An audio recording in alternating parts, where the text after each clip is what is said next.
இப்போ அந்த படத்தினுடைய கதைக்கும் இப்போ நான் சொன்ன இந்த சினாப்சிஸையும் ரிலேட் பண்ணி பாருங்க, என்ன நடந்தது. இப்பொழுது நடிகர் அஜித் அவர்கள் பிறந்த தேதி 1 என்கிறது தலை, அதாவது அவரை அப்படித்தான் எல்லாருமே சொல்கிறார்கள், முன்னோடியாக திகழ்வது. இப்பொழுது நீங்க ரிலேட் பண்ணினா 100% இந்த 13ஆம் எண்ணுக்கும் அந்த படத்துக்கும் அது அப்சல்யூட்டாக மேட்ச் ஆகும். அந்த சிக்கலை உடைப்பதற்கு கர்மகாரகன் சனி கொண்டான இந்த ஒரு பக்ஷி, அதான் பறவை தான் இந்த காகம். இந்த காகத்துக்கு சிக்கலான ஒரு பொருளை வைக்கும் பொழுது அந்த ப்ரோக்ராம்ல பார்க்கும்போது அவர் சொன்ன அந்த லைன் வரல. ஏன்னா அந்த டிவி சேனல் வந்து அர்னால்டு ஷ்வார்ஸ்நெகர் அப்படின்னு எல்லாருக்கும் தெரிஞ்சிருக்கும். எல்லா ஜிம்லையும் நம்ம அவருடைய போட்டோவை பார்க்க முடியும் கிட்டத்தட்ட. அதற்கப்புறம் படிப்படியா அவருக்கு ஒரு இமாலய வெற்றி என்பது அவருக்கு கிடைத்தது. ஏராளமான ப்ராஜெக்டை ஒரே நேரம் செய்வதற்குண்டான அமைப்பு வந்தது. இப்போ அடையார் ஆனந்த பவன் அப்படிங்கிற ஒரு பெரிய ஸ்தாபனம் இருக்கிறது. ஏபி அப்படின்னு அவர்கள் வந்து அவர்களுடைய உணவகத்துக்கு பேர் வைத்திருக்கலாமே, எதுக்கு இந்த நடுவில் ஒரு நம்பர் 2 அப்படிங்கிறது. இந்த பரமபதம் எடுத்துக்கொள்வோம். அதுல வந்து ஒரு விளையாட்டு பார்த்தீங்கன்னா, சில இடங்கள்ல போனா கீழேருந்து அப்படியே மேலே போயிடலாம். சில இடத்துல அந்த பாம்போடைய தலையில போய் நம்மளுடைய காயின் நின்றுச்சு அப்படின்னா அது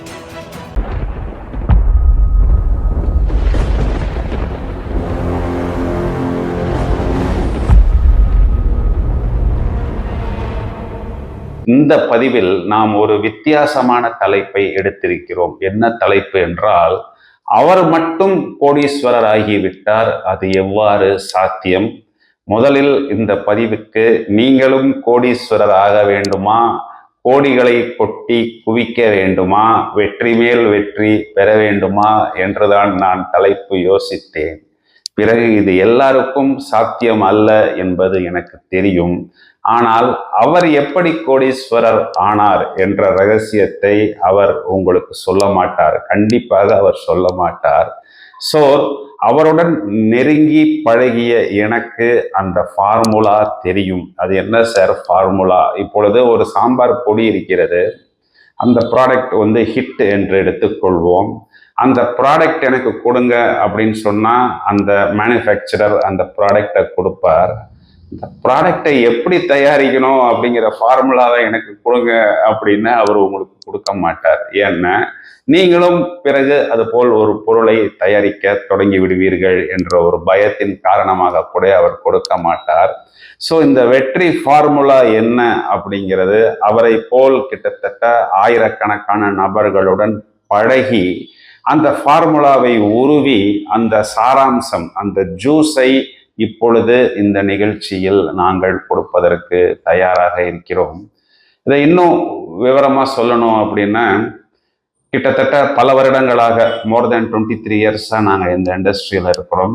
ஒரு வியாபாரி அவர் ஒரு பெரிய ஒரு ப்ராஜெக்ட் செய்தார். அந்த ப்ராஜெக்டுக்கு பெயர் வைப்பதற்கு, வாஸ்து பார்ப்பதற்கு என்னை அந்த ஊருக்கே அவர் அழைத்தார். என்னுடைய சம்பளம் என்னன்னு கேட்டாரு. நான் எக்ஸ் அப்படிங்கிற ஒரு அமௌண்ட் சொன்னேன்.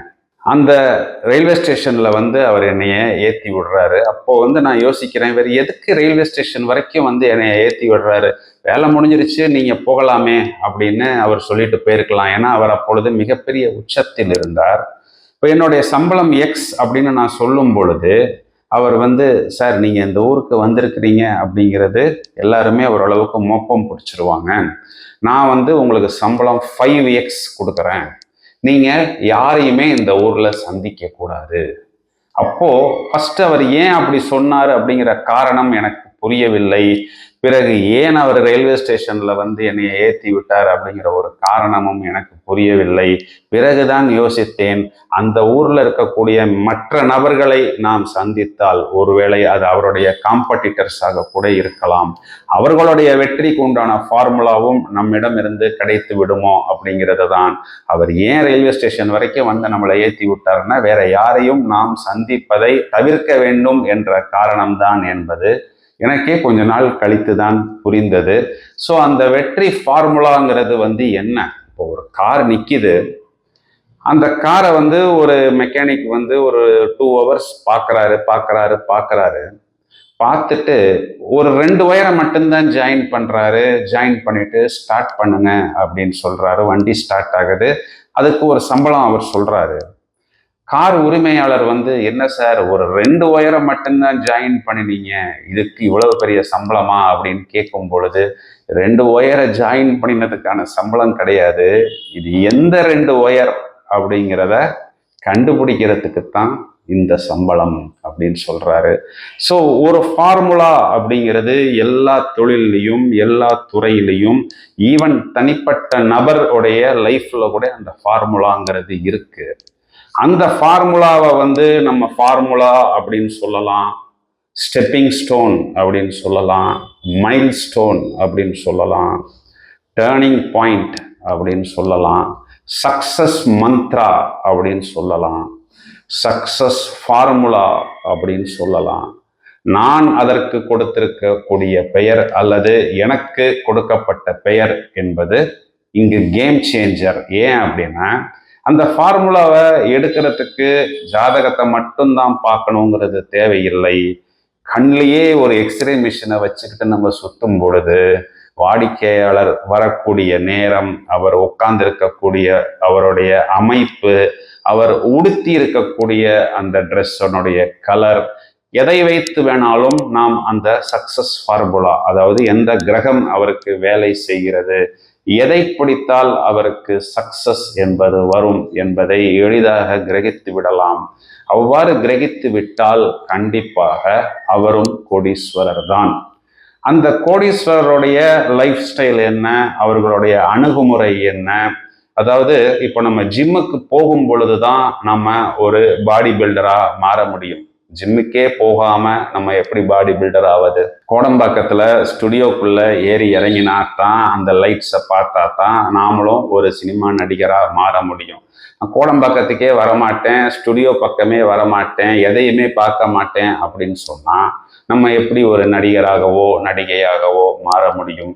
அதை போல் வரலாறு படித்தவர்கள் மட்டும்தான் வரலாறு படைக்க முடியும்.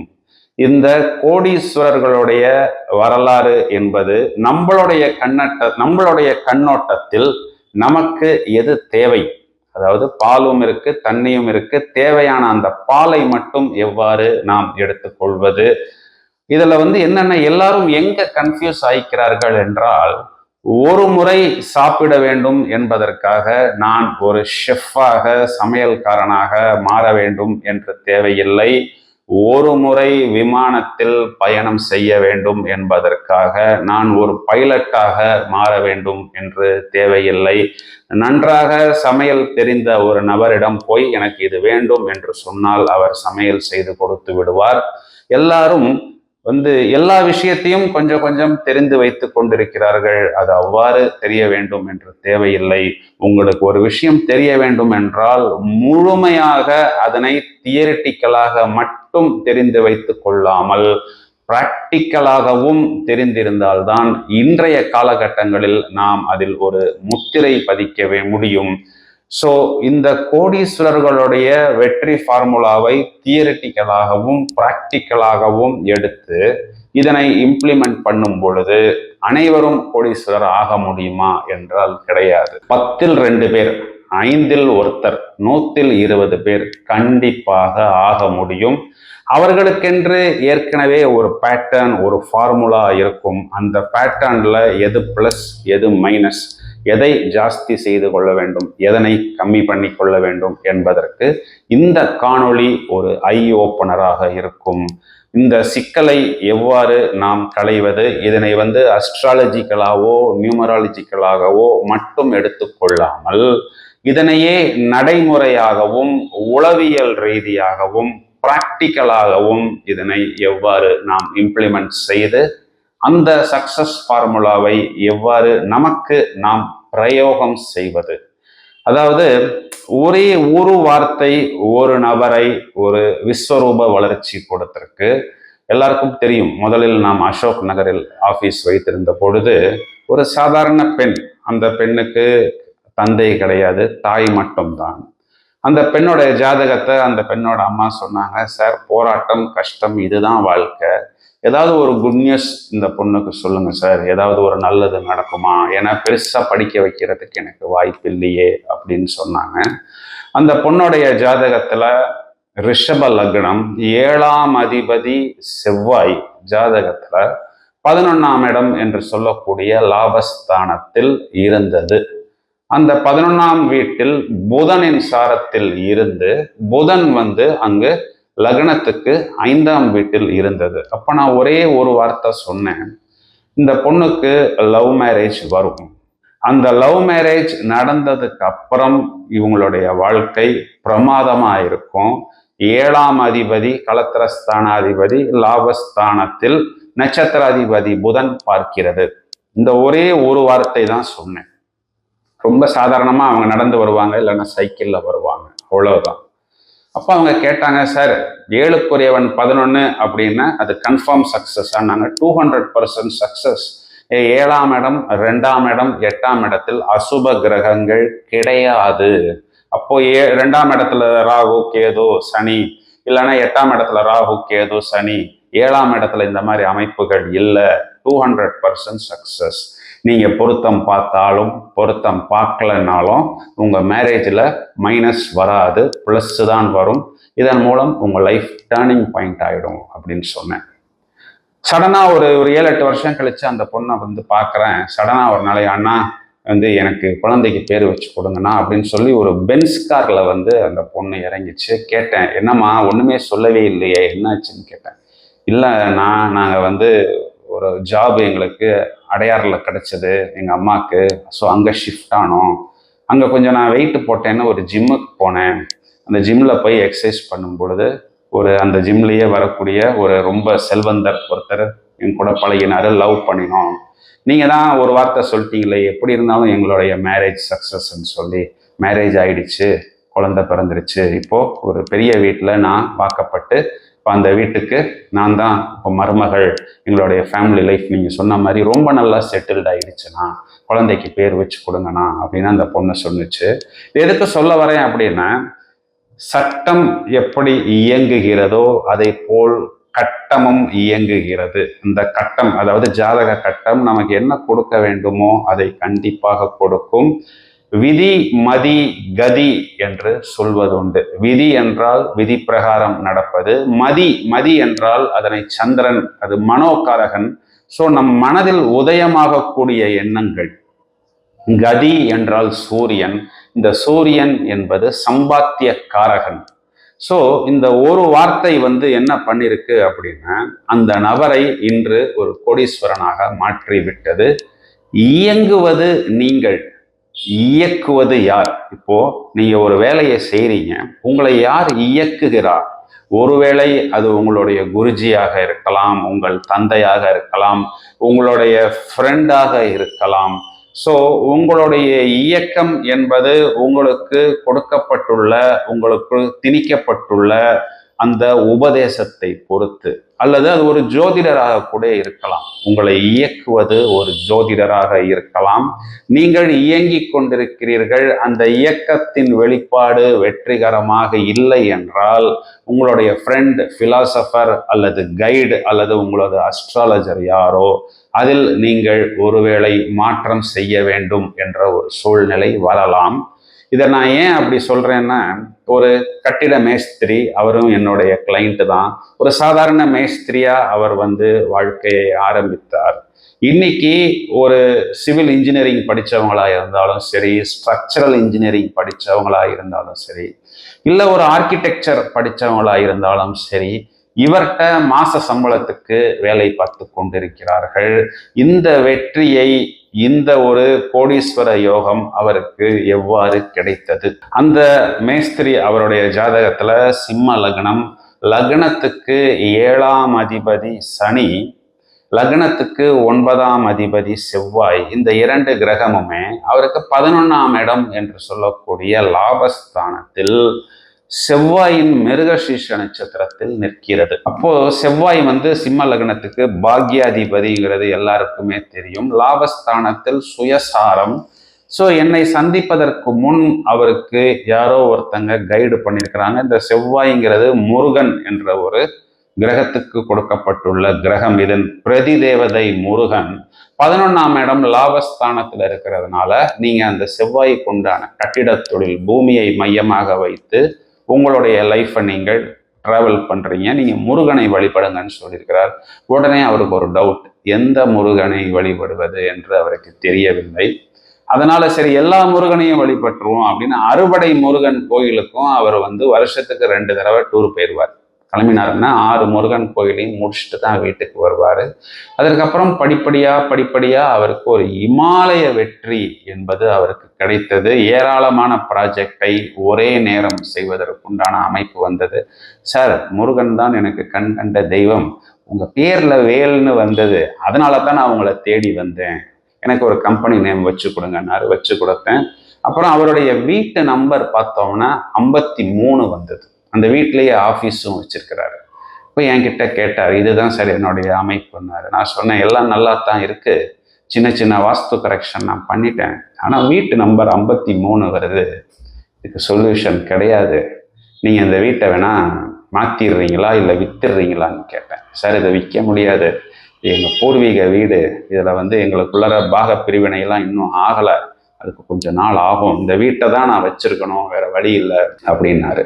இப்போ என்ன பண்ணலாம்? இந்த 53ஆம் நம்பர் வீடு, செவ்வாய் சனி சேர்க்க, ராகு பார்வை, இந்த நேரத்தில் இந்த வீட்டுக்கு ஒரு கேஸ் வரும், ஒரு காவல்துறை அதிகாரி வருவார், இதை மாற்றம் பண்ண முடியாது, இதுக்கு ஏதாவது பரிகாரம் பண்ணலாமான்னு கேட்டார்.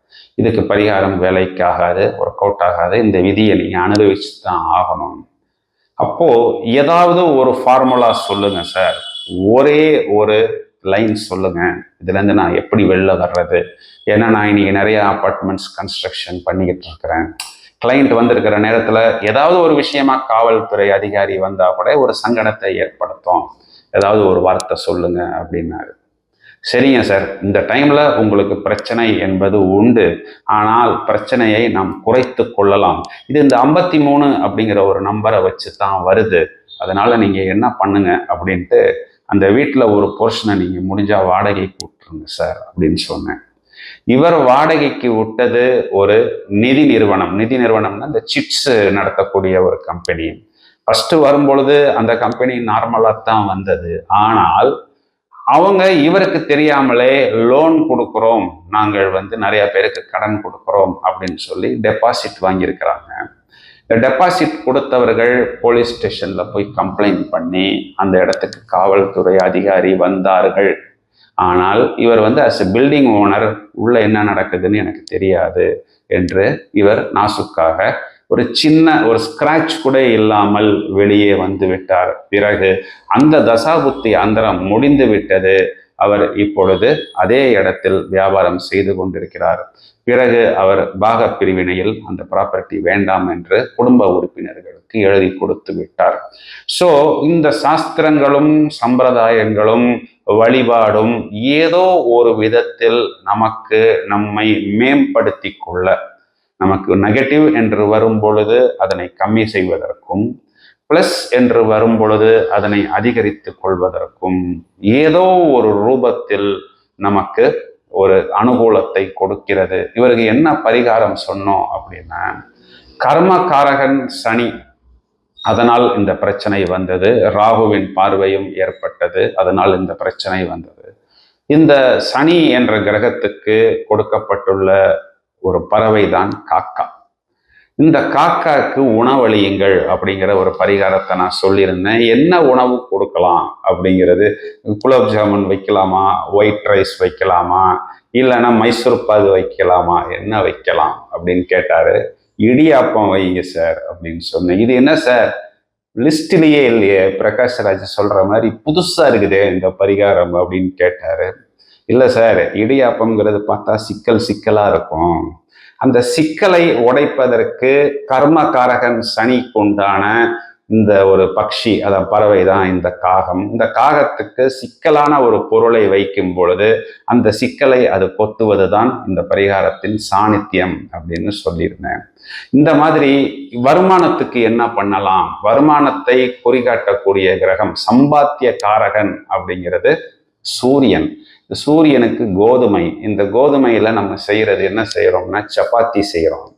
இதே கோதுமை சப்பாத்தியில இனிப்பு சுக்கிரனுக்கு கொடுக்கப்பட்டுள்ளது, கொண்டக்கடலை குருவுக்கு கொடுக்கப்பட்டுள்ளது. குருவும் சுக்கிரனும் பணத்துக்கு அதிபதி, சம்பாத்திய காரகன் சூரியன்.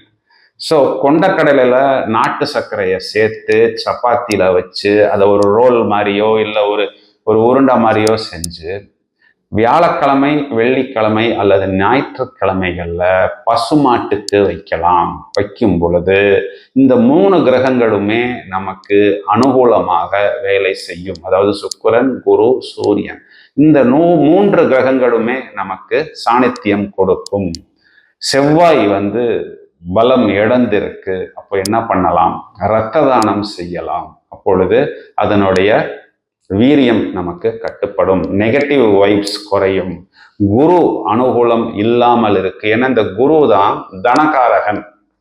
அப்போ என்ன பண்ணலாம்னா இன்சூரன்ஸ் போடலாம். இன்சூரன்ஸ் போடும் பொழுது நமது பணம் பல பேருக்கு செதறுது. அதாவது நம்ம ஒரு இன்சூரன்ஸ்ல பணம் போடும் பொழுது அந்த பணத்தை அவர்கள் என்ன பண்ணுகிறார்கள் என்றால், யாருக்கு ஒரு வாகன விபத்து வருகிறதோ அவருக்கு கொடுக்கிறார்கள். அப்பொழுது இந்த கிரகத்தின் தோஷம் நம்மை விட்டு வெளியே செல்கிறது. இந்த பரிகாரங்கள் எல்லாம் வெளியே சொல்லப்படாத பரிகாரங்கள். ஒரு நபரை கோடீஸ்வரனாக ஆக்குவதற்கு உண்டான வெற்றி ஃபார்முலா இந்த பரிகாரங்களில் இருக்கிறது. இப்பொழுது நான் ஏற்கனவே சொன்னது போல் இந்த சாஸ்திரங்கள் அனைத்துமே நம்மை மேம்படுத்துவதற்கு ஏராளமான விஷயங்கள் கொடுத்திருக்கிறது. இப்போ சாஸ்திரத்தை ஒரு கரண்ட் அப்படின்னு எடுத்துக்கிட்டா, இந்த கரண்ட் தான் ஏசிலையும் வருது, இதே கரண்ட் தான் வாட்டர் ஹீட்டர்லையும் வருது. வாட்டர் ஹீட்டரில் வரும்பொழுது கரண்ட் உஷ்ணமாக இருக்கிறது, ஏசியில் வரும்போது கரண்ட் குளிர்ச்சியாக இருக்கிறது. எதிர்மறையான செயல்களை எப்படி ஒரு கரண்ட் செய்கிறதோ, 7.5 சனி, அஷ்டம குரு, அஷ்டம சனி என்று வரும் பொழுது இந்த கிரகங்கள் நமக்கு நெகட்டிவான பலன்களை கொடுக்கிறது. ஆனால் இதே கிரகங்கள் நமக்கு லாபஸ்தானத்தில் வரும் பொழுது, தனஸ்தானத்தில் வரும் பொழுது, யோகாதிபதியாக வரும் பொழுது அனுகூலமான பலன்களை கொடுக்கிறது. அப்போ அந்த கிரகத்தை நாம் எவ்வாறு தேர்வு செய்வது அப்படிங்கிறது ரொம்பவும் முக்கியம். இதுல நிறைய பேர் என்ன பண்ணிருக்கிறாங்கன்னா, அவங்க பிறந்த தேதி குறிக்கக்கூடிய அந்த நம்பர்ஸ், அது நம்மை இயக்கக்கூடிய பல விஷயங்களில் ஒரு விஷயம். அந்த பிறந்த நம்பர் அப்படிங்கிறது ஒரு கிரகத்தை குறிக்கிறது. அந்த கிரகம் நமக்கு அனுகூலமாக இருந்தால் அந்த கிரகம் உண்டான தலையாய விஷயங்கள் நமக்கு பிடித்து கொள்ளும். இப்போ சூப்பர் ஸ்டார் ரஜினிகாந்த் இருக்கிறார். அவர் பிறந்த தேதி 12/12ங்கிறது எல்லாருக்குமே தெரியும். இந்த 12ஆம் எண் அப்படிங்கிறது 3ஆம் எண் என்று சொல்லக்கூடிய குரு என்ற கிரகத்தை குறிகாட்டுகிறது. இந்த குரு அப்படிங்கிறது மற்றவரை வழிநடத்தி செல்லக்கூடிய ஒரு கிரகம். இன்னைக்குமே நம்ம என்ன பண்றோம், அவரை அவர் ஒரு சூப்பர் ஸ்டாரு, அவர் இவ்வளவோ படங்கள் நடித்திருந்தாலும் நாம் அவரை ஒரு ஆன்மீக குரு அப்படிங்கிற ஒரு கண்ணோட்டத்தில் தான் நாம் அவரை காண்கிறோம். அவரும் அவ்வாறு தான் தன்னை வெளிப்படுத்தி கொள்கிறார். சிவாஜி கணேசன் சார், அவருடைய ஒரிஜினல் நேம் வி.சி. கணேசன். அவருக்கு கொடுக்கப்பட்ட பெயர் சிவாஜி கணேசன். பிரபஞ்சம் நாம் ஒரு விஸ்வரூப வளர்ச்சிக்கு வரும் பொழுது அந்த பெயரை நமக்கு கொடுத்து விடும். இந்த சிவாஜி கணேசன் அப்படிங்கிறது நியூமராலஜி பிரகாரம் 9ஆம் எண் வரும். இவர் பிறந்த தேதி 1ஆம் எண்ணில் வருகிறது. 1ஆம் எண் என்பது சூரியன். சூரியன் என்பது முன்னோடி, அனைத்து கிரகங்களுக்கும் அதுதான் தலையாய கிரகம். இந்த தமிழ் சினிமாவை அடுத்த கட்டத்துக்கு எடுத்து சென்ற ஒரு முன்னோடி என்று நாம் சிவாஜி கணேசன் சாரை சொல்லலாம். ரஜினிகாந்த் சார் அவருடைய இயற்பெயர் சிவாஜி ராவ் கேக்வாட். இந்த பிரபஞ்சம் என்ன பண்ணியது என்றால், அவருக்கு வாழ்க்கையில் எந்திரித்து வரும் பொழுது எந்திரித்து வருவதற்குண்டான பெயரை இந்த பிரபஞ்சம் அவருக்கு கொடுத்தது. இப்போ மருதூர் கோபால ராமச்சந்திரன் என்று சொன்னால் யாருக்கும் தெரியாது. ஆனால் எம்ஜி ராமச்சந்திரன் என்று சொல்லும் பொழுது 41ஆம் எண், சராசரி மனிதனை சக்கரவர்த்தி ஆக்கக்கூடிய பெயர் எண். இந்த பிரபஞ்சம் அந்த பெயரை அவருக்கு கொடுத்தது. உயர்நிலை வந்த பிறகு எம்ஜிஆர் என்று 10ஆம் எண்ணுக்கு வந்து விட்டார். உயர்நிலையில் 2 கிரகங்களின் ஆக்கப்பூர்வமான சக்தியை பிரபஞ்சம் கொடுக்கும். இப்போ நிறைய பேர் நம்ம பார்க்கலாம், கோபாலகிருஷ்ணன் அவருக்கு பேர் இருக்கும், ஜிகே அப்படின்னு யூஸ் பண்ணுவாங்க. கோபிகாந்த்னு ஒரு பேர் இருக்கும், ஜிகேன்னு யூஸ் பண்ணுவாங்க. இப்போ சிவகார்த்திகேயன் சாருக்கு இப்போ எஸ்கேன்னு போடுறாரு. இந்த ஜிகே எஸ்கே எல்லாமே 5ஆம் எண்ணை குறி காட்டுவது. நிறைய பேர் பார்த்தோம்னா சிஎஸ், எஸ்எஸ், எல்எஸ், எல்ஜி இந்த மாதிரி பெயர்களை யூஸ் பண்ணுவாங்க. இப்போ சிஎஸ் எஸ்எஸ்ன்னு சொல்லும் பொழுது 33ங்கிறது 6ஆம் எண்ணை குறி காட்டுவது. ஸோ 2 எண்களின் ஆக்கப்பூர்வமான சக்திகளை அவர்கள் எடுத்துக்கொள்வார்கள். அதன் மூலம் அவர்கள் ஒரு விஸ்வரூபமான வெற்றியை பெறுவார்கள். இப்போ அடையார் ஆனந்த பவன் அப்படிங்கிற ஒரு பெரிய ஸ்தாபனம் இருக்கிறது. ஏபி அப்படின்னு அவர்கள் அவர்களுடைய உணவகத்துக்கு பேர் வைத்திருக்கலாமே, எதுக்கு அங்கே நடுவில் ஒரு நம்பர் 2 அப்படிங்கிறத போட்டு A2B என்று வைத்தார்கள். A2B அப்படின்னா அது நம்பர் 5 வரும். இந்த 5ஆம் எண் அப்படிங்கிறது நான் ஏற்கனவே சொன்னது போல் அனைவரையும் தன் பக்கம் இழுக்கக்கூடிய ஒரு மேக்னெட், ஒரு காந்தம் என்று நாம் சொல்லலாம். நமக்கே தெரியாமல் இந்த பெயர்கள் நமக்கு சில நேரங்களில் வெற்றியையும் கொடுக்கும், சில நேரத்தில் நம்மை கவுத்து விட்டவும் செய்யும். என்ன சார் இப்படி சொல்றீங்களே அப்படிங்கிறது உங்களுடைய நெக்ஸ்ட் கொஸ்டின். இந்த பரமபதம் எடுத்துக்கொள்வோம். அதுல ஒரு விளையாட்டு பார்த்தீங்கன்னா, சில இடங்கள்ல போனா கீழேருந்து அப்படியே மேலே போயிடலாம். சில இடத்துல அந்த பாம்போடைய தலையில போய் நம்மளுடைய காயின் நின்றுச்சு அப்படின்னா அது அப்படியே நம்மள மேலேருந்து கீழே கொண்டு விட்டுரும். இது போல் ஒரு அமைப்பு நமக்கு நம்மளுடைய விதி மூலமாகவோ நம்மளுடைய மதி மூலமாகவோ ஏதோ ஒரு ரூபத்தில் நமக்கு வந்துவிடும். இது எவ்வாறு நமக்கு வந்துவிடும் அப்படிங்கிறத இப்போ பார்ப்போம்.